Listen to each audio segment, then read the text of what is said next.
ட்ரம்ப்புக்கு இருக்கக்கூடிய விஷயம்னா இந்த போரை ஆரம்பித்த பொழுது எதற்காக ஆரம்பிக்கிறார் என்பதில் அவருக்கு தெளிவு இருக்கிறது. என்னது அவருடைய போர் அல்ல, இஸ்ரேல் ஆரம்பித்த போரில் அவர் இணைக்கப்பட்டார். சரி, போரே முடிவுக்கு வருதுன்னு வைப்போம், ஏற்றுக்கொண்டார். உடனடியாக மீண்டும் இந்த பகுதியினால் 20 மில்லியன் பேரலை ஒரு நாளைக்கு வெளியே கொண்டு வர முடியுமா என்று சொன்னால் அங்குதான் பெருங்கேள்வி இருக்கிறது. என்று சொன்னால் பல மட்டங்களிலான அமெரிக்காவுடைய தோல்விக்கான ஒரு முறைமையை ட்ரம்புடைய முட்டாள்தனம் உருவாக்கி கொடுத்திருக்கிறது. என்ன சொன்னால் ஈரானுடைய புரட்சிகர படைகளுக்கான மாதாந்த சம்பளத்தை வழங்குகின்ற இந்த டேட்டாவுடைய மையமாக இருப்பதை தாக்கியது. இவர்களுக்கு சம்பளம் போகாமல் இருந்தால் இவர்களுக்கு குழப்பம் வரும், அதை வைத்துக் கொண்டு ஈரானை சிதைக்கலாம் என்ற ரீதியில் இவர்கள் தாக்கினார். அவருடைய படை கட்டுமானம் ஒரு பட்டியலை வெளியிட்டது, 29 டேட்டா சென்டருடைய பட்டியலை அது வெளியிட்டது. இவை எங்களுடைய இலக்குகள் என்ன. இப்பொழுது இருக்கக்கூடிய பட்டத்தலைவரசர் அவருடைய சிந்தனை வேறுபட்டது, மேற்கத்திய உலகத்துக்கு எதிரான. இப்பொழுது இருக்கக்கூடிய இந்த GCC நாடுகளுடைய முதன்மை நாடே சவுதி அரேபியா. அவை அவர்கள் மூலோபாயமாக வேறு விதமாக சிந்திப்பதற்கான ஒரு வாய்ப்பை ட்ரம்ப் கொடுத்திருக்கிறார். என்னால் இந்த நாடுகள் எல்லாத்துக்கும் தெரியும், இஸ்ரேல் என்கின்ற ஒரு நாட்டுக்காக ட்ரம்ப் நடத்துகின்ற போர், அமெரிக்கா இல்ல ட்ரம்ப் நடத்துகின்ற போர். இதனால் தாங்கள் எந்த ஒரு இதுவும் இல்லாமல் பலிக்கடா ஆக்கப்பட்டிருக்கிறோம். அதே நேரம் தாங்கள் கட்டியெழுப்பிய சாம்ராஜ்யத்தை, இவர்களை நம்பி கட்டியெழுப்பிய சாம்ராஜ்யம், குறிப்பாக UAEக்கு இது பெரும் பணம். அப்ப இன்று எலக்ட்ரிக் வெஹிக்கிளுடைய சாம்ராஜ்யமாக சீனா தன்னை மாற்றிக் கொண்டிருக்கிறது. அவை இவையெல்லாம் சொல்லி நிற்கின்ற செய்தி என்று சொன்னால், இந்த போர் தொடர்ந்தும் அமெரிக்காவை மிக பலவீனப்படுத்துகின்ற, உலக ரீதியாகவும் வெளி உலகத்தும் பலவீனப்படுத்துகின்ற போராக ட்ரம்ப் மாற்றியிருக்கிறார். உலக தமிழர் அறிந்தேயாக வேண்டிய உண்மைகளை தேடி ஒரு உடறப்பு. நீங்கள் வெளிநாட்டில் இருந்தாலும் பயண தடைகள் மற்றும் சிரமங்களால் அருகில் இருக்க முடியாத இந்த நேரத்தில் உங்கள் பெற்றோருக்கு மருத்துவ தேவைகளை வழங்கி எங்கள் சொந்த பெற்றோரை போல நாங்கள் அன்புடன் பராமரிப்போம். மெடிப்ளேஸ்.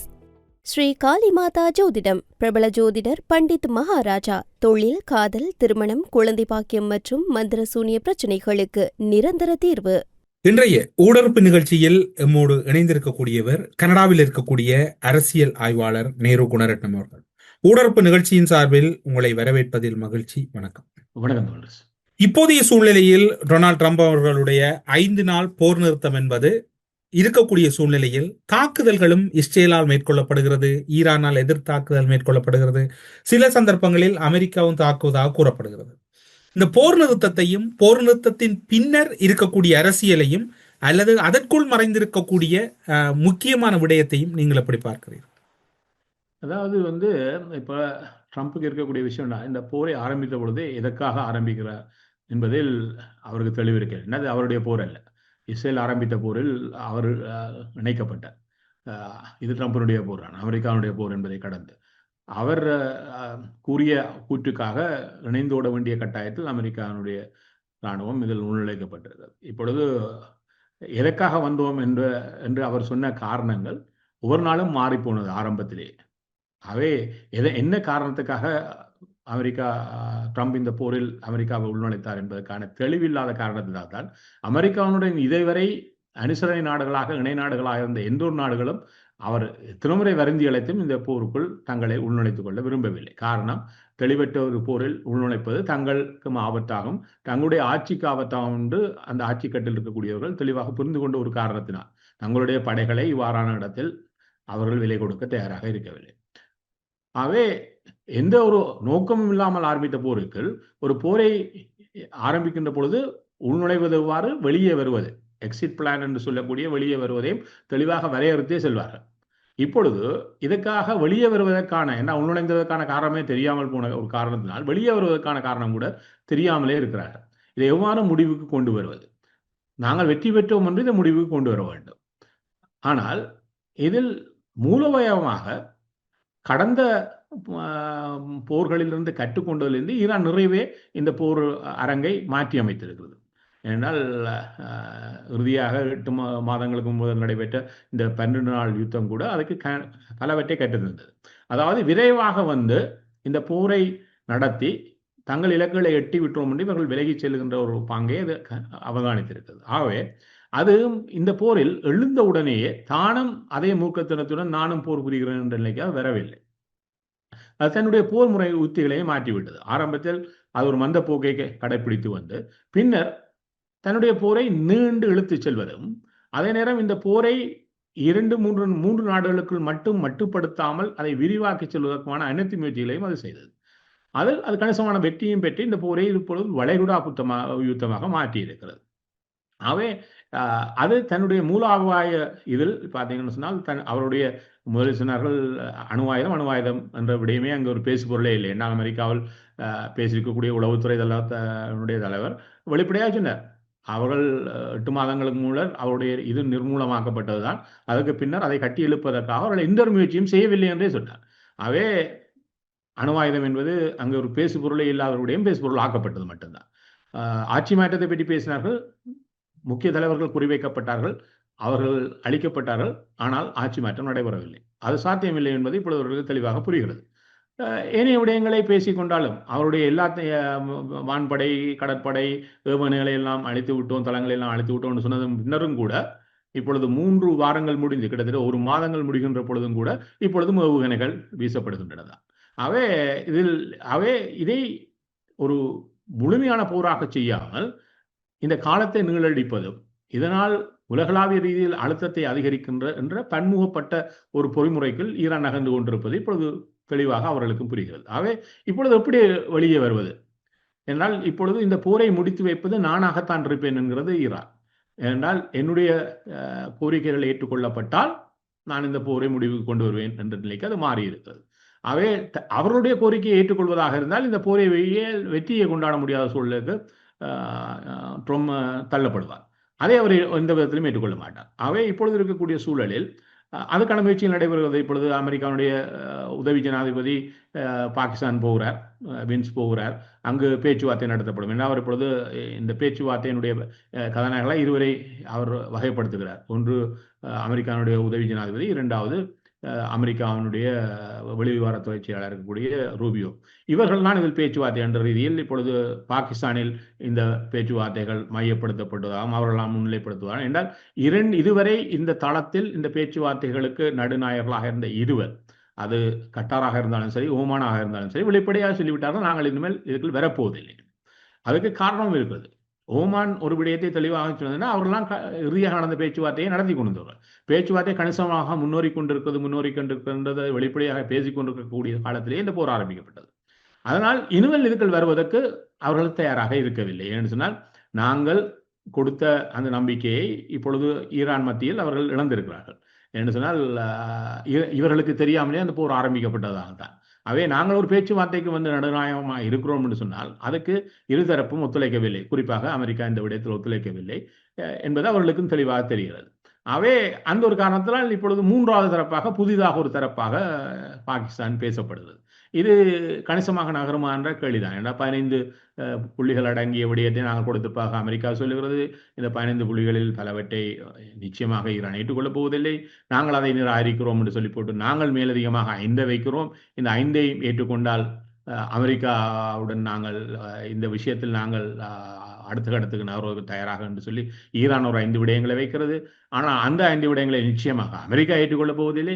என்னால் ஒரு பேச்சுவார்த்தைகள் அவ்வாறு தான் ஏற்றுக்கொள்ள முடியாதையும் வைத்துக்கொண்டு தான் பேச ஆரம்பிக்க வேண்டும். அவ்வாறு தான் ஒரு பேச்சுவார்த்தைகள் ஆரம்பிக்கும். ஆகவே இந்த விதத்தில் இருவரும் வைப்பது வேறு விடயம். ஆனால் இதை வைத்துக்கொண்டு இவர்கள் ஒரு பேச்சினூடாக ஒரு முடிவுக்கு வருவார்களா என்பது கேள்விக்குறியான ஒரு விடயம்தான். ஆகவே இந்த பேச்சுவார்த்தைகள் என்பது ஒரு நீடித்து செல்லக்கூடிய ஒரு விடயமாக பார்க்கலாம். அது விரைவில் முடிவுக்கு வருமா என்பது கேள்விதான். மறுபுறத்தில் பார்த்தோம் என்று சொன்னால் இதில் இருக்கக்கூடிய ஏனைய விடயங்கள் இப்ப இது இழுத்து செல்லுகின்ற சமகாலத்தில் முழுமையாக இந்த எண்ணெய், அதாவது மூலப்பொருட்களுடைய எண்ணெய் என்றால் அடுத்து வரக்கூடிய 2 நாட்கள் G7, அதாவது முக்கிய 7 நாடுகளுடைய வெளிவார அமைச்சர்கள் சந்தித்து பேச இருக்கிறார்கள். அது குறித்த விடயத்தில் கனடாவுடைய வெளிவார அமைச்சர் ஊடகங்களுடன் ஒரு உலக சந்திப்பை சற்று நேரத்துக்கு முன்னே செய்திருந்தார். அதில் பேசப்பட்ட விடயங்களில் பல விடயங்கள் பேசப்பட்டது. அவர் பலவற்றை முக்கியப்படுத்துகிறார் உலக அரங்கில். அதாவது இந்த எரிபொருட்கள், அது அனைத்தும் உள்ளான எரிபொருட்கள், எரிவாயு உட்பட இவர்களுக்காக உலக ரீதியில் ஏற்பட்டிருக்கக்கூடிய நெருக்கடி, இதை எவ்வாறு தணிக்கை செய்வது. அடுத்தது விவசாயத்துக்கான ஃபர்டிலைசர்ஸ், இந்த இவற்றுக்காக உருவாகியிருக்கக்கூடிய சவாலை எவ்வாறு கடந்து செல்வது. சப்ளை செயின், அதாவது இந்த போக்குவரத்து பாதைகளில் ஏற்படுத்தப்பட்டிருக்கிற இந்த முடக்கத்தை எவ்வாறு, அதாவது ஹோமோஸை கடந்தும் ஒரு சப்ளை செயினுடைய ஒரு சீரிய இயக்கம் நிறுத்தப்படுமாக இருந்தால் அதை மீண்டும் இயங்க நிலைக்கு கொண்டு வருவதற்கு நீண்ட காலத்தை எடுத்துக்கொள்ளும். இது கோவிட் காலத்தில் மோசமாக உணரப்பட்டது. இப்பொழுது அதே போன்ற ஒரு சப்ளை செயின் முடக்கம் இருக்கிறது. இந்த சப்ளை செயின் முடக்கத்தை எவ்வாறு மீண்டும் ஒழுங்கமைப்பது, அதை சீர் செய்வது, இவையெல்லாம் நீண்டு செல்கின்ற பொழுது அது பாரிய பங்கத்தை நீண்ட காலத்துக்கு உருவாக்கிவிடும். இவற்றை எல்லாம் மையப்படுத்தியதாக நாங்கள் பேசியிருக்கிறோம் என்கின்ற சில விடயங்களை சொல்லியிருந்தார். இவற்றை நாங்கள் ஏற்கனவே பேசியிருக்கிறோம். இவை எவ்வாறு முடங்கி இருக்கிறது. இப்போ இதை பற்றி ட்ரம்போ இந்த போரில் இருப்பவர்களோ யாரும் பேசுவதில்லை. அவர்கள் அன்றாடம் நடைபெறுவதை பற்றி மட்டும் பேசிக் கொண்டிருக்கிறார்கள். ஆனால் இதனால் ஒரு உலகம் நீண்ட காலத்துக்கு எதிர்கொள்ளக்கூடிய சவால்கள், பொருளாதார ரீதியாக இருக்கக்கூடிய சவால்கள் சம்பந்தப்பட்ட தலைப்புகளில் அவர் பேசினார். இவற்றை பற்றியெல்லாம் இந்த வெளிவார அமைச்சர்கள் சந்திக்கின்ற பொழுது நாங்கள் பேச இருக்கிறோம் என்கின்ற விடயத்தை அவர் முன்னிலைப்படுத்தியிருக்கிறார். ஆகவே இந்த இடைப்பட்ட காலத்தில் இந்த நாளாந்தம் ஒரு செய்தியை வைத்து நான் பேசுபொருளாக இருக்க வேண்டும் என்று ட்ரம்ப் ஒரு அரசியல் செய்து கொண்டிருக்கிறார். அந்த அரசியல் உலகத்துக்கு இருக்கக்கூடிய அரசியல் அரங்கத்துக்கோ பொருளாதாரத்துக்கோ அல்லது இராணுவ ரீதியாகவோ பெரிதாக உதவக்கூடியதில்லை. ஏன்னா இராணுவ ரீதியாக சிந்தித்து கூட பேச மாட்டார். ஆனால் அவர் ட்ரம்ப் அவர்களுடைய இந்த நீங்கள் கூறுகின்ற போக்கின் அதிருப்தி நிலையை கண்டு அமெரிக்காவில் அவருக்கு எதிரான ஒரு இம்பீச்மென்ட் ஒன்றை கொண்டு வருவது தொடர்பிலும் கூட மறைமுகமாக சில பேச்சுக்கள் அல்லது அங்கு அதற்கான ஏற்பாடுகள் செய்யப்படுவதாக கூறப்படுகிறது. அது சாத்தியம் இருக்கின்றது. அது கொண்டு வரலாம். அது இப்ப 2 சபைகளிலும் எதிர்க்கட்சிக்கு இன்னும் பெரும்பான்மை கிடையாது. ஆகவே அவர்களுக்கு ட்ரம்பினுடைய கட்சியை சார்ந்தவர்களும் ஆதரவு தெரிவித்தால் மட்டும் கீழ் சபையில் காங்கிரஸில் அது சாத்தியம். ஆனால் காங்கிரஸ் அதை அவருக்கு எதிரான இம்பீச்மென்ட்டை கொண்டு வந்தாலும் அவரை பதவி இழக்க முடியாது. அவ்வாறு இருந்தால் அது செனட் சபையில் அறுதி பெரும்பான்மையுடன் வர வேண்டும். சாதாரண பெரும்பான்மையும் வேண்டாம், அதுக்கு மேலே வேண்டும். அவ்வாறான பெரும்பான்மையை நிச்சயமாக செனட்டில் கிடைக்கப் போவதில்லை. அதனால் அவரை பதவியிலிருந்து விலக்கக்கூடிய வாய்ப்பு இருக்காது. ஆனால் இது ஒரு பேசு பொருளாக அவருக்கு எதிராக கொண்டு வந்தோம் என்பதற்காக கொண்டு வரக்கூடியதாக இருக்கும். ஆனால் இப்பொழுது அது சாத்தியம் இல்லாவிட்டாலும் நவம்பரில் நடைபெறக்கூடிய தேர்தலில் காங்கிரசுக்கும் 3 செனட்டுக்குமான தேர்தல் வருகிறது. அதில் நிச்சயமாக ஆட்சி மாற்றம் முழுமையான சாத்தியம் இருக்கிறது. அவை அவ்வாறு வரப்பட்டால் அவருக்கான நவம்பருக்கு பின்னர் அவருக்கு எதிராக ஒரு இம்பீச்மென்ட்டை இப்பொழுது இருக்கட்சியாக இருக்கக்கூடிய டெமோக்ராட் கட்சி ஆட்சிக்கு வந்து காங்கிரஸில் கொண்டு வரக்கான வாய்ப்பு இருக்குது. ஆனால் அது கூட செனட் சபையில் பெரும்பான்மையை பெறுமோ என்பது கேள்வி. ஏன்னா 60க்கு மேல் வேண்டும். ஆகவே அதுக்கான வாய்ப்பு பெரிதாக இல்லாதபடியால், ஆனால் இம்பீச்மென்ட்டை குறைந்தபட்சம் காங்கிரஸில் கொண்டு வருவதற்கான வாய்ப்பு நவம்பருக்கு பின்னர் நிச்சயம் இருக்கிறது. ஆனால் அதுக்கான ஒரு முன்னுதாரணமாக ஒன்று நடைபெற்றிருக்கிறது. இப்பொழுது காங்கிரஸுக்கான ஒரு இடைத்தேர்தல் செவ்வாய்க்கிழமை நடைபெற்றது. அதில் ட்ரம்பின் புளோரிடாவில் இருக்கக்கூடிய அவருடைய இந்த வார இறுதி வாசஸ்தலமான மரலோகாவை உள்ளடக்கிய தொகுதி தான் அது. அதில் கடந்த முறை 19% அவருடைய கட்சி வெற்றி பெற்றது, 19% வித்தியாசத்தில். ஆனால் இப்பொழுது நடைபெற்ற இடைத்தேர்தலில் அந்த தொகுதியை அவர்கள் இழந்திருக்கிறார்கள். இது அவருடைய கோட்டை. இந்த கோட்டையிலேயே அந்த இழப்பு பதிவு செய்யப்பட்டிருக்கிறது.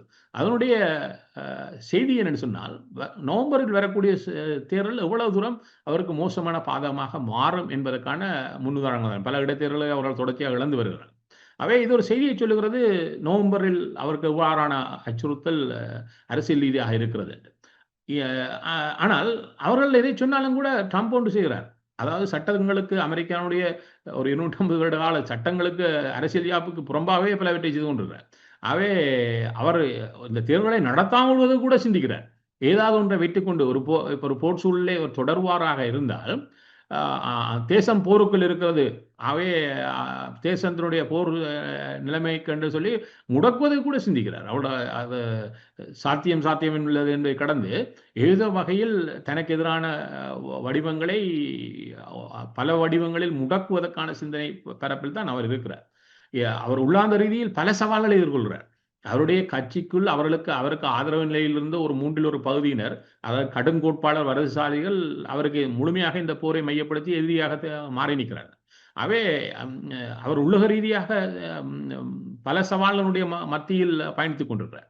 ஆனால் சர்வதேச ரீதியாக இப்பொழுது இது நடைபெறுவது சர்வதேச ரீதியிலும் அவர் இப்பொழுது ரஷ்யாவையும் சீனாவையும் எடுத்துக்கொண்டால் அவர்களுக்கு முதல் எதிரி அமெரிக்கா. அமெரிக்காவுக்கு முக்கியமான எதிரிகள் அவர்கள் இருவர் தான். அவ்வாறு வைத்துக்கொண்டால் இவர் ஒரு போருக்குள் வந்து மாட்டிக்கொள்வதும் இதுக்குள் அவர் நீண்டு செல்வதும் இப்பொழுது நடைபெறுகின்ற போருக்காக மேலதிகமாக 200 பில்லியன் டாலர்களை குறை மதிப்பீட்டு பிரேரணையாக அதுக்கான நிதியாக காங்கிரஸில் அவர் கேட்டிருக்கிறார். பாருங்கள், ஒரு போருக்காக 0.2 ட்ரில்லியனை அவர் செலவிடுகின்ற விடயம் என்பதெல்லாம்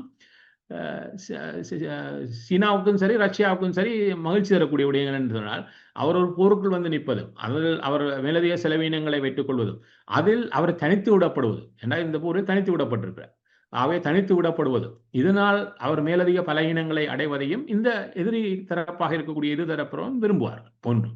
ஆனால் இவற்றை கடந்து இருக்கக்கூடிய சவால்கள் என்று சொன்னால், முதலாவது சவால் இவருக்கு இதுவரை அனுசரணையாக இருந்த இந்த ஜிசிசி என்று சொல்லக்கூடிய இந்த கல்ஃப் கோஆபரேஷன் கவுன்சில், இந்த கல்ஃப் கோஆபரேஷன் கவுன்சில் இருக்கக்கூடிய இந்த 6 நாடுகள், Bahrain, Kuwait, Oman, Qatar, Saudi Arabia, UAE, இந்த நாடுகள் இந்த போரில் பாதிக்கப்பட்ட நாடுகளாக மாறியிருக்கிறார்கள்.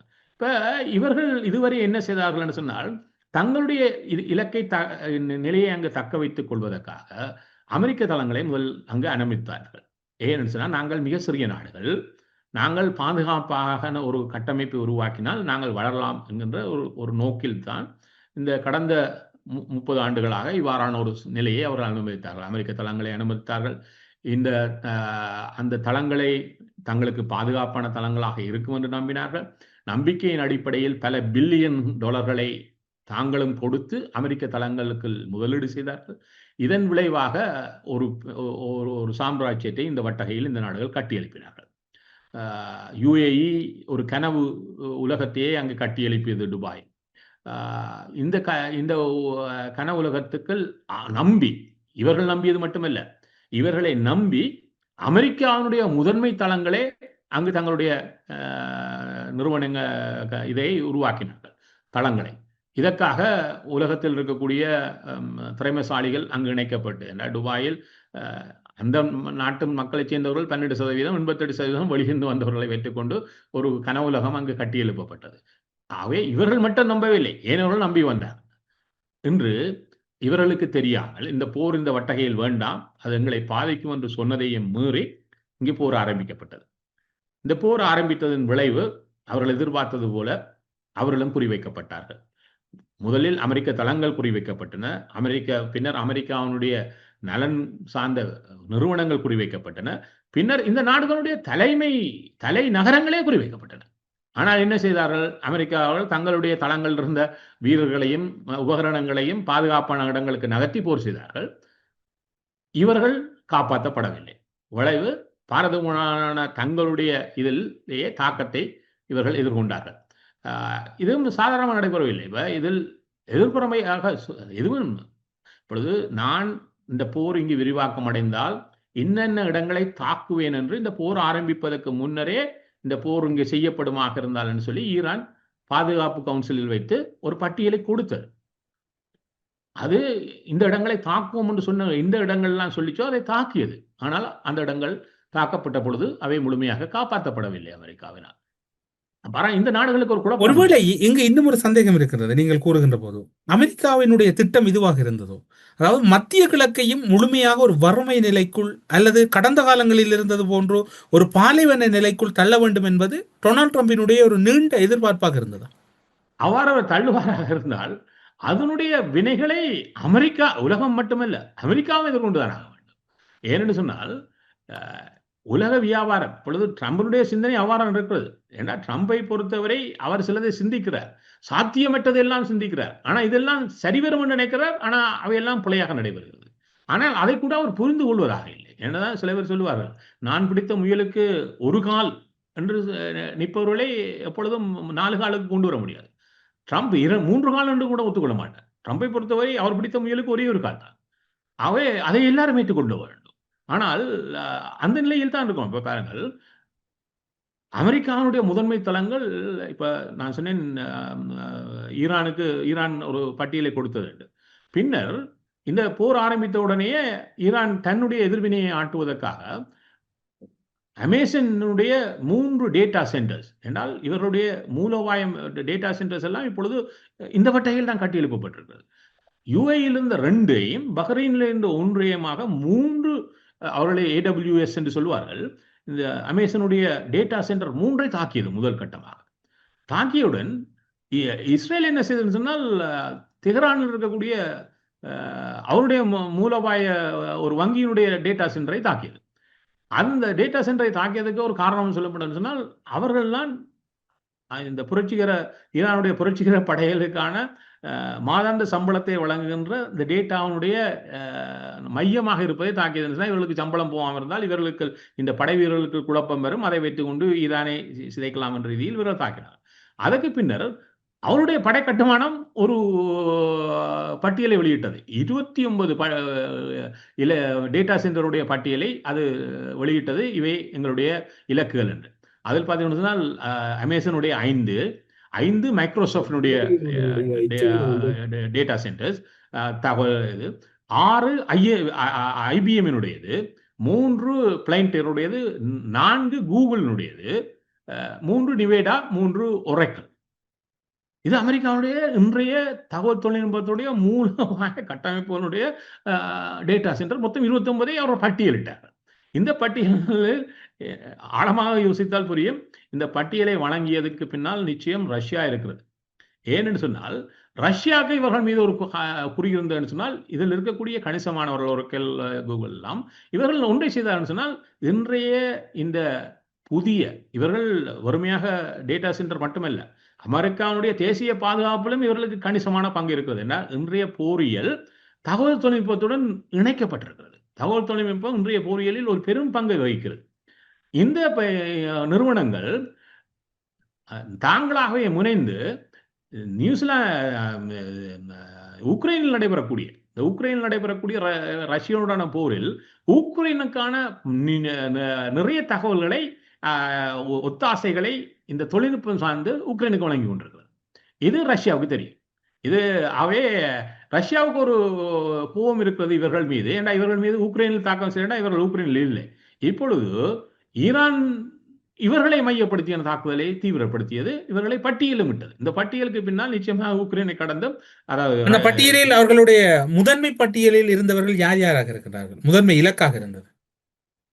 அதாவது இதில் இருக்கக்கூடிய அனைத்து நிறுவனங்களும் அமெரிக்கா சார்ந்தது. அமேசான் அமெரிக்கா சார்ந்தது, மைக்ரோசாஃப்ட் அமெரிக்கா சார்ந்தது, IBM அமெரிக்கா சார்ந்தது, பிளைன்டர் அமெரிக்கா சார்ந்தது, கூகுள், நாவிடா அண்ட் ஒரேக்கிள் எல்லாம் அமெரிக்கா சார்ந்த இவை. இதில் கணிசமானவை அமெரிக்காவுடைய தேசிய பாதுகாப்புடவே இணைந்தவை. அவை இந்த பட்டியலை வெளியிட்டு தான் இவர்கள் மீது தாக்குதலையும் செய்தது. அனைவரையும் இன்னும் தாக்குதலுக்கு உள்ளாக்கப்படவில்லை. ஆனால் இவர்களை இலக்கு வைத்து இந்த பட்டியலை வெளியிட்டது ஈரானுடைய படை வட்டாரம். அந்த படை வட்டாரத்தில் தான் இந்த பட்டியலை வெளியிடப்பட்டது IRGC-லிருந்து. ஏனென்று சொன்னால் அவை இவர்கள் அந்த பட்டியல் வெளியிட்டது கூட இவர்களுக்கு தெரியும், தாங்கள் குறிவைக்கப்படுகிறோம். அப்ப இந்த வளைகுடா நாடுகள் அமெரிக்காவிடமிருந்து காக்கப்பட்டது மட்டுமல்ல, அவர்களுடைய மூலோபாய துணை இப்ப இந்த நிறுவனங்களே தங்களுடைய டேட்டா சென்டரை இந்த இடங்களில் அமைக்கின்ற அளவுக்கு நம்பிக்கை வைத்திருந்தே அது சவாலுக்குள் உள்ளாக்கப்பட்டிருக்கிறது. இப்பொழுது அவர்களுடைய சவால் இருக்கிறது, தொடர்ச்சியாக இங்கு பேணுவதா அல்லது தங்களுடைய டேட்டா சென்டரை வேறு இடங்களுக்கு மாற்ற வேண்டிய தேவை இருக்கிறதா என்கின்ற ஒரு கேள்வியை கூட எழுப்பி இருக்கிறது. ஆகவே இது பல மட்டங்களிலான அமெரிக்காவுடைய தோல்விக்கான ஒரு முறைமையை ட்ரம்புடைய முட்டாள்தனம் உருவாக்கி கொடுத்திருக்கிறது. என்ன சொன்னால் இவர்களை பாதுகாக்கான ஒரு பொறிமுறையாவது அவர்கள் வகுத்திருக்க வேண்டும். நீங்கள் இந்த போரை விரிவாக்கம் அடைகிறீர்கள் என்றால் இவர்கள் இதை தாக்குவார்கள் என்று எதிர்பார்த்திருக்க வேண்டும். அவ்வாறு எதிர்பார்த்திருந்தால் அதுக்கான முறைமைகளை செய்திருக்க வேண்டும். இப்பொழுது இன்னொரு கட்டத்துக்கு நகர்கிறார்கள். எவ்வாறு என்று சொன்னால் இப்பொழுது 2 படைகள் நகர்த்தப்படுகிறது இந்த வட்டகைக்கு. ஜெராட் ஃபோர்டு திருத்தங்களுக்காக விலக்கிக் கொள்ளப்பட்டிருக்கு. அது பாரிய தாக்கத்துக்குள்ளாகி இருக்கிறது. அது எவ்வாறு உருவானது என்பது கேள்வி. இந்த போர் ஆரம்பித்த உடனே ஜெராட் ஃபோர்ட்டில் ஒரு பாரிய தீ விபத்து நடந்திருக்கிறது. அந்த தீ விபத்தை மையப்படுத்தி கணிசமான சேதத்தை அது சந்தித்திருக்கிறது. அதனால் அது விரைக்கப்பட்டிருக்கு. அதுக்காக மேலதிகமான விமான தாங்கி கப்பல் நகர்த்தப்படுகிறது. இதில் ஈருலக படையினரான மெரைன்ஸ் வருகிறார்கள். இப்பொழுது புதிதாக 1000 பேர் அவருடைய 82வது பட்டாலியனை சேர்ந்த வானிலிருந்து இறங்கக்கூடிய பேராசூட் ட்ரூப்பர்ஸ் அனுப்பப்படுகிறார்கள். இந்த 82வது பெட்டாலியன் பாராட்ரூப்பர்ஸில் இருக்கக்கூடிய விடயம் என்று சொன்னால் அவர்கள் ஒரு இடத்தை வேகமாக கைப்பற்றி நிலை கொள்ளக்கூடியவர்கள். ஆனால் நீண்டு அங்கு தங்கியிருந்து போரியல் செய்யக்கூடியவர்கள் அல்ல. அமெரிக்காவுடன் அவ்வாறு நீண்ட காலம் தங்கியிருந்து கனரக ஆயுதங்களுடன் போரை நீண்ட காலம் பிடிக்கக்கூடிய வேறே படையணிகள் இருக்குது. அவர்கள் போகவில்லை. இப்பொழுது கொண்டு செல்பவர்கள் இடத்தை கைப்பற்றுவர்களுடைய நீண்ட காலம் அங்கு தங்கியிருந்து போரிடக்கூடிய ஆயுத பலம் கொண்டவர்கள் அல்ல. அதனால் ஒரு கேள்வி இருக்கிறது, அவ்வாறு இருந்தால் அமெரிக்கா என்ன செய்ய முடியும் என்று கேட்டால், வேண்டுமென்றால் இந்த வட்டகையில் தங்களுக்கு ஒரு ஆதிக்கம் இருக்கிறது, 4 கப்பலை வெளியே கொண்டு வருவோம் என்பதற்காக வேண்டுமென்றால் இவர்கள் கேக் ஐலண்டில் தரையிறங்கி அவற்றை தங்களுடைய கட்டுக்கள் கொண்டு வர முடியும், முயற்சி செய்யலாம். அது சாத்தியமாகிறது, இவ்வளவு இழப்புகளை சந்திப்பார்கள் என்பது இன்னொரு விடயம். அதே போன்று இந்த ஹோமஸ் நீரிணை பகுதியினுடைய ஈரான் பகுதியை தாங்கள் கட்டுக்கள் கொண்டு வந்து அதனால் செல்வதற்கு அனுமதிக்கிறதுக்கான முயற்சியை செய்கிறோம். அவ்வாறு செய்வதனூடாக இதனால் இலகுவாக பயணத்தை உறுதிப்படுத்தலாமா என்றால் அது பெருங்கேள்விதான். என்றால் இதில் அருகிலிருந்து தான் தாக்க வேண்டுமா என்ற அவசியம் இல்லை. இதில் போகக்கூடிய எந்த ஒரு இப்பொழுது என்ன சொன்னால் இதுக்கு போகக்கூடிய அரசுகள் சார்ந்த இந்த எண்ணெய் தாங்கி கப்பல்கள் மிக குறைவு தான். பெரும்பான்மையானவை தனிப்பட்ட நிறுவனங்களால் நடத்தப்படுகின்ற வர்த்தகம், இந்த கடல் போக்குவரத்து. அவர்களுக்கு காப்புறுதி கிடையாது.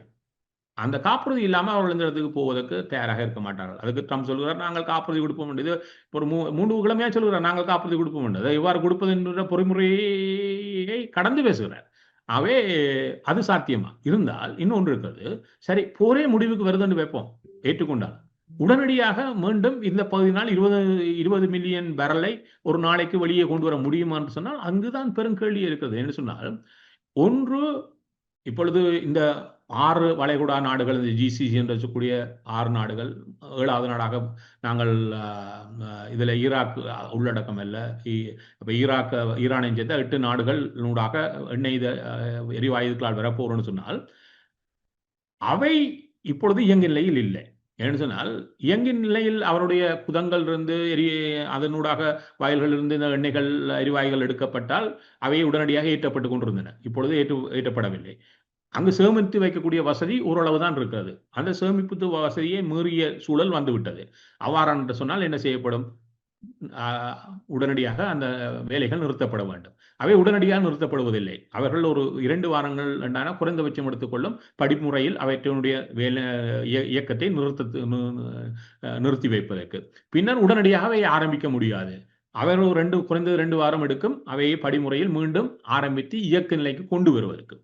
ஆகவே அவை உடனடியான சாத்தியமான விடயங்கள் அல்ல. 2வது விடயத்தில் பார்த்துக்கொண்டால் இதில் கணிசமான அழிவு ஏற்படுத்தப்பட்டிருக்கிறது. இவை மீண்டும் கட்டுமானத்துக்கு உள்ளடப்பட வேண்டும். கட்டாருடைய பிரதான இந்த எரிவாயு வயல் 5% உலகத்துக்கு தரக்கூடியது. ஏற்பட்ட சேதத்தை பற்றி சொல்லுகின்ற அந்த நிறுவனமே சொல்லுகிறது, 14 ஆண்டுகளாக கட்டியெழுப்பப்பட்ட நவீன இந்த இது சிதைக்கப்பட்டிருக்கிறது. இதை மீண்டும் இயங்கலை கொண்டு வருவதற்கு 5 வருடங்கள் வேண்டும் என்றது. நீங்கள் கட்டார் தொடர்பில் கூறுகின்ற போது, கட்டார் தற்போது உங்களோடு உரையாடி கொண்டிருக்கக்கூடிய இந்த காலப்பகுதியிலே ஒரு முக்கியமான தகவலை வெளியிட்டிருக்கின்றது. மத்திய கிழக்கில் நிலைவரும் பதட்டமான சூழலில் தற்போதைய போரிலிருந்து தான் முற்றுமுழுதாக விலகி இருப்பதாக கட்டார் அதிகாரபூர்வமாக அறிவித்துள்ளது. எந்த ஒரு இராணுவ விவகாரத்திலும் தான் பங்கெடுக்கப் போவதில்லை என்றும், கத்தாரின் நிலப்பரப்பு அல்லது வான்பரப்பை ஈரானுக்கு எதிராக எந்த ஒரு தாக்குதல் நடவடிக்கைகளுக்கும் பயன்படுத்த அனுமதிக்க மாட்டோம் என்றும் உத்தியோகபூர்வமான அறிக்கை ஒன்று வெளியாகி இருக்கிறது. கட்டாரினுடைய அரசு தொடர்பிலான செய்தி தொடர்பாளர் அதனை உறுதிப்படுத்தி இருக்கின்றார். கட்டார் அரசு இந்த விடயத்திலே இதனை மேற்கோள் காட்டி கட்டார் அரசு வெளியிட்டிருக்கின்றது. இது காலம் பிந்திய அறிக்கை என்று கருதுகிறீர்களா? இல்லை, இதைத்தான் இதுக்கு மேல் சொல்லிக் கொண்டது சொன்னால், இந்த வட்டையில் இருக்கக்கூடிய நாடுகளுக்கு உள்ளே ஒரு பெரும் பேசுபொருள் தொடர்ச்சியாக இருந்து வந்ததைத்தான் நம்ம குறிப்பிட்டேன். என்ன சொன்னால், அமெரிக்காவுக்கு நாங்கள் பின்னால் நின்று இவ்வளவற்றை நம்பி செய்ததன் பின்னர் நாங்கள் இந்த நிலைக்கு வந்திருக்கிறோம். ஆகவே இவ்வாறான பொறிமுறையை எவ்வாறு தொடர்வது என்கின்ற ஒரு பெரும் கேள்வியில் அவர்கள் இருக்கிறார்கள். ஒன்று. 2வது விடயம் இருக்கிறது. இப்ப ஈரான் ஒரு அடிவாங்கிய சிங்கமாக படுத்திருக்கிறது. ஆகவே இது இந்த போர் முடிவுக்கு வந்தாலும் அது தன்னுடைய எதிர்வினையை தொடர்ந்து காட்டுமாக இருந்தால் அது தாங்கள் மிகவும் பாதிக்கப்பட்டவர்களாக மாறுவோம் என்கின்ற உணர்வும் இந்த நாடுகளிடம் இப்பொழுது அதிகரிக்கிறது. ஆகவே அமெரிக்காவை அவர்கள் நம்பி 100% நம்பி பயணித்த பயணம் இப்பொழுது பெரும் கேள்விக்குறியாக இருப்பதை தான் நான் முதலில் குறிப்பிட்டேன். இப்பொழுது அதனுடைய அடுத்த கட்டம் இது எவ்வாறு மாறும் என்கின்ற ஒரு கேள்வி அதை மையப்படுத்தி உருவாகிறது. அதில் முதலாவதாக நாங்கள் இதை பார்க்கலாம். கட்டார் அறிவித்திருக்கக்கூடிய இந்த அறிவிப்பை அது எவ்வாறு இருக்கும் என்று சொன்னால் தெளிவாக சொல்கிறார்கள், எங்களுடைய வான்பரப்பு. அதனுடைய அர்த்தம் என்று சொன்னால், இனிமேல் நீங்கள் எங்களுடைய மண்ணில் தளம் வைத்திருந்தாலும் நீங்கள் வறுமையாக இருப்பதற்கு தான் நீங்க அனுமதிக்கப்படுவீர்களே, இங்கிருந்து ஒரு போர் எல்லைக்கான ஒரு மையப்புள்ளியாக நீங்கள் இருப்பதை நாங்கள் எந்த கட்டத்திலும் அனுமதிக்க மாட்டோம் என்ற நிலைக்கு அவர்கள் வந்திருக்கிறார்கள். இது ஏதோ ஒரு நாடு இதை ஆரம்பித்து வைப்பது ஏனைய நாடுகளுக்கு இப்பொழுது ஒரு சவாலை உருவாக்குறது. அமெரிக்கா இந்த வட்டகையில் இருந்த ஒரு பெரும் தன்னுடைய இருப்பையே அது இந்த போரினூடாக கேள்விக்குறிக்காகிறது. அதுக்கு காரணம் என்னன்னு சொன்னால், பெரும்பான்மையான சவாலே நம்பிக்கை தன்மையை அது முழுமையாக துளைத்திருக்கிறது. என்னால் இந்த நாடுகள் எல்லாத்துக்கும் தெரியும், இஸ்ரேல் என்கின்ற ஒரு நாட்டுக்காக ட்ரம்ப் நடத்துகின்ற போர், அமெரிக்கா இல்ல ட்ரம்ப் நடத்துகின்ற போர். இதனால் தாங்கள் எந்த ஒரு இதுவும் இல்லாமல் பலிக்கடா ஆக்கப்பட்டிருக்கிறோம். அதே நேரம் தாங்கள் கட்டியெழுப்பிய சாம்ராஜ்யத்தை, இவர்களை நம்பி கட்டியெழுப்பிய சாம்ராஜ்யம், குறிப்பாக யுஏஇக்கு இது பெரும் பாதிப்பு. என்ன சொன்னால், அவள் ஒரு ஹப்பையை உருவாக்கினார். 95 மில்லியன் உலகத்திலேயே பெரும்பான்மையான மக்களுடைய ஒரு தளமாக அமைத்து, இது ஒரு சொர்க்கபுரியாக உலகத்தை முழுமையாக கொண்டு வந்து இப்படி ஒரு மாதமாக அது முடங்கி இருக்கிறது. அதை மீண்டும் அதே நிலைக்கு கொண்டு வருவது என்பது இவ்வளவு சவால் என்பது ஒரு அந்த கட்டுமானம் சார்ந்திருந்து சிந்திப்பவர்களுக்கு அது அவர்களுக்கு தெளிவாக புரியும். இப்படி ஒரு கேள்வி வருகிறது அவர்களுக்கு, இவ்வளவத்தையும் நாங்கள் செய்ததன் பின்னால், ஏன்னா அவருடைய பணத்தை போட்டுத்தான் அமெரிக்கா இவற்றையும் செய்ய வைத்தது பெரும்பான்மையானவற்றை. இப்பொழுது தாங்கள் போட்ட இந்த முதலீட்டுக்கான விளைவு எவ்வளவு தூரம் சிதைந்திருக்கிறது என்று கேள்வி வருகின்ற பொழுது, அவர்கள் தங்களுடைய எதிர்காலம் குறித்து மூலோபாய திட்டமிடல் இதில் இருக்கக்கூடிய ஒரு சவால் சொன்னால், சவுதி அரேபியா பார்த்தீங்கன்னா, சவுதி அரேபியா பிரிக்ஸுக்கு கூட தயாராக இருந்த ஒரு நாடு, அமெரிக்காவுடன் கடுமையான ஒரு போக்கை கடைபிடித்து வந்த நாடு இதுவரை. ஏனென்றால் இப்பொழுது இருக்கக்கூடிய பட்டத்து இளவரசர் அவருடைய சிந்தனை வேறுபட்டது, மேற்கத்திய உலகத்துக்கு எதிரானது. ஆனால் அதை வெளிப்படையாக அவர் காட்டிக்கொள்வதில்லை. இப்பொழுது இருக்கக்கூடிய இந்த ஜிசிசி நாடுகளுடைய முதன்மை நாடே சவுதி அரேபியா தான். ஆகவே அவர்கள் மூலோபாயமாக வேறு விதமாக சிந்திப்பதற்கான ஒரு வாய்ப்பை ட்ரம்ப் கொடுத்திருக்கிறார். அது அடுத்தடுத்து வரக்கூடிய காலத்திலான சவால். இப்பொழுது உடனடியாக இருக்கக்கூடிய சவால் என்று சொன்னால், இப்பொழுது உலகம் எதிர்கொண்டிருக்கக்கூடிய இந்த பொருளாதார சிக்கலுக்கும் சவாலுக்குமான வழியை இந்த அரங்கம் எவ்வளவு தூரம் இழுத்து செல்ல போகிறது. அதனால சொன்னேன், இப்பொழுது ஒரு மாயை காட்டப்படுகிறது. இப்பொழுது ட்ரம்ப் என்ன செய்ய நினைக்கிறான்னு சொன்னால், இப்ப இந்த வெள்ளிக்கிழமை சொன்னார், இந்த ஆறுங்கள் 48 மாதத்தில் எல்லாம் அழிக்கிறேன் என்ற வேகமாக எண்ணெய் விலை ஏறிக்கொண்டு போனது. சனி ஞாயிறு திங்கட்கிழமை மீண்டும் பங்குச்சந்தை திறக்கின்ற பொழுது நிலைமை ஆபத்தாயிடும் கொண்டதற்காக, அதே நேரம் அன்று திங்கட்கிழமை பின்னேறம் என்று சொன்னார், அவருடைய 48 மணத்தெல்லாம் முடிந்துவிடும் என்றக்காக காலையிலே வந்து சொன்னார், இல்லை நாங்கள் பேசிக் கொண்டிருக்கிறோம், விரைவாக தீர்வு வரும் என்று சொன்னார். உடனடியாக ஏறிய விலை வேகமாக கீழே வந்தது. ஆனால் அது கீழே வரும் என்று எதிர்பார்க்க கூடாது என்று சொன்னால், இன்னும் தேவைக்கு ஏற்ற பொருள் சந்தையில் இல்லை என்றால் வெளியேற்றம் அதுக்காக இருக்கத்தான் செய்யும். அவை இன்றைய உலகத்துக்கு தேவையான, அதாவது ஒரு 100 மில்லியன் பேரல்ஸ் ஒவ்வொரு நாளும் சந்தைக்கு வந்தாக வேண்டும்.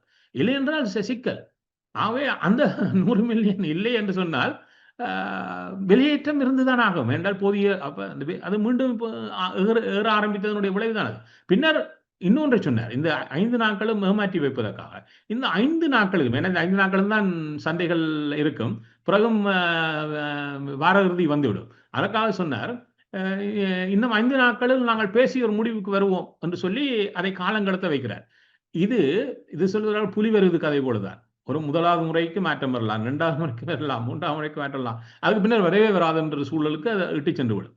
இதே போன்றுதான் இன்று உலகம் எதிர்கொள்ளுடைய பிலிப்பீன்ஸ் தேசிய அவசர நிலையை பிரகடனப்படுத்துகிறது. இதே சூழல் பல நாடுகளில் இருக்குது. இலங்கையினுடைய நிலைமை நாளுக்கு நாள் சவாலாக. ஏன்னா இவர்கள் இந்த நாடுகளில் இருப்பவர்கள் முழுமையாக வெளியிலிருந்து, இப்போ இந்தியா கூட 90% வெளியிலிருந்து வரக்கூடிய எண்ணெயும் எரிவாயிலும் தங்கி இருக்கக்கூடிய ஒரு நாடு.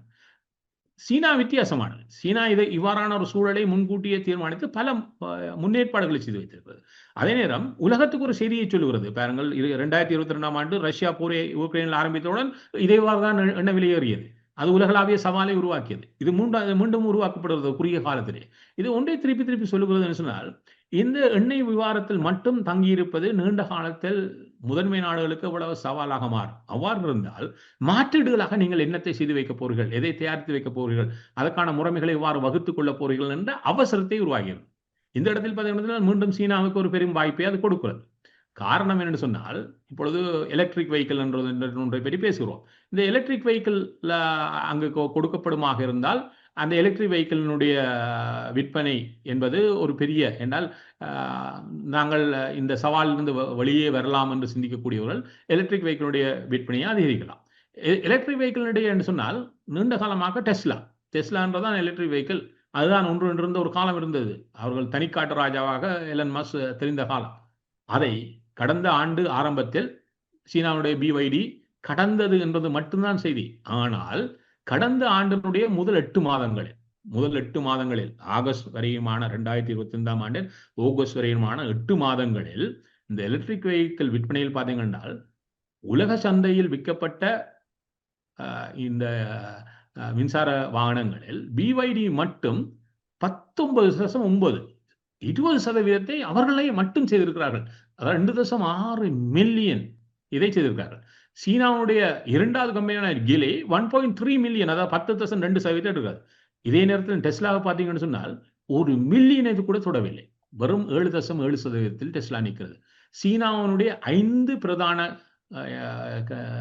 நிறுவனங்கள், கார் நிறுவனங்கள் மொத்தமாக விற்கப்பட்டதில் முதல் 8 மாதங்களில் கடந்த ஆண்டு விற்பட்டதில் 43.2% அவர்களால் வித்திருக்கிறார்கள். அப்ப இன்று இந்த எலக்ட்ரிக் வெஹிக்கிளுடைய சாம்ராஜ்யமாக சீனா தன்னை மாற்றிக் கொண்டிருக்கிறது. இன்றைய காலத்தின் இவையெல்லாம் சொல்லி நிற்கின்ற செய்தி என்று சொன்னால், இந்த போர் தொடர்ந்தும் அமெரிக்காவை மிக பலவீனப்படுத்துகின்ற, உலக ரீதியாக வெளி உலகத்தும் பலவீனப்படுத்துகின்ற போராக ட்ரம்ப் மாற்றியிருக்கிறார். இதனால் அனுகூலம் நிறைய ரஷ்யாவுக்கும் சீனாவுக்கும் எதிரி நாடுகளுக்கும் கொடுத்திருக்கிறார். இதே நேரம் ஏனைய நாடுகள் பெரும் சிக்கலுக்கு தள்ளப்பட்டிருக்கிறது. இந்த சிக்கலிலிருந்து இந்த நாடுகள் வெளியே வருவதற்கு நீண்ட காலத்தை எடுத்துக்கொள்ள போகிறது. இந்த போர் நாளைக்கு முடிவுக்கு வரலாம். அது இன்று உலகத்தில் ஏற்பட்டிருக்கக்கூடிய பொருளாதார சவாலுக்கான உடனடி தீர்வு அல்ல. அது நீண்டு செல்ல போகிறது. அதற்கு நாடுகள் எவ்வாறு தங்களை தயாரித்துக் கொள்ளப் போகிறார்கள் என்பதோடு தான் அவர்கள் இந்த ஆண்டின் பொருளாதார சவால்களை கடந்து அடுத்த ஆண்டுக்கு செல்லக்கூடியவர்களாக மாறுவார்கள். கூடரப்பு நிகழ்ச்சியில் இணைந்து கொண்டு பல முக்கியமான சர்வதேச விவகாரங்கள், அதிலும் குறிப்பாக ஈரானுடைய போரின் தன்மைகள், அமெரிக்காவுடைய சமாதானத்துக்கான அறிவிப்போ, மத்திய கிழக்கினுடைய எதிர்காலம் என்று பல தளங்களில் முக்கிய தகவல்களை பகிர்ந்து கொண்டமைக்காக சிறப்பு நன்றிகளோடு உங்களிடம் விடைபெற்றுக் கொள்கிறோம். நன்றி, வணக்கம். நன்றி, வணக்கம். ஸ்ரீ காளிமாதா ஜோதிடம். பிரபல ஜோதிடர் பண்டித் மகாராஜா. தொழில், காதல், திருமணம், குழந்தை பாக்கியம் மற்றும் மந்திர சூனிய பிரச்சனைகளுக்கு நிரந்தர தீர்வு. திரைமறைவில் நடக்கும் ரகசிய பீரங்கள். உலகத் தமிழர் அறிந்தேயாக வேண்டிய உண்மைகளை தேடி ஒரு உடறுப்பு.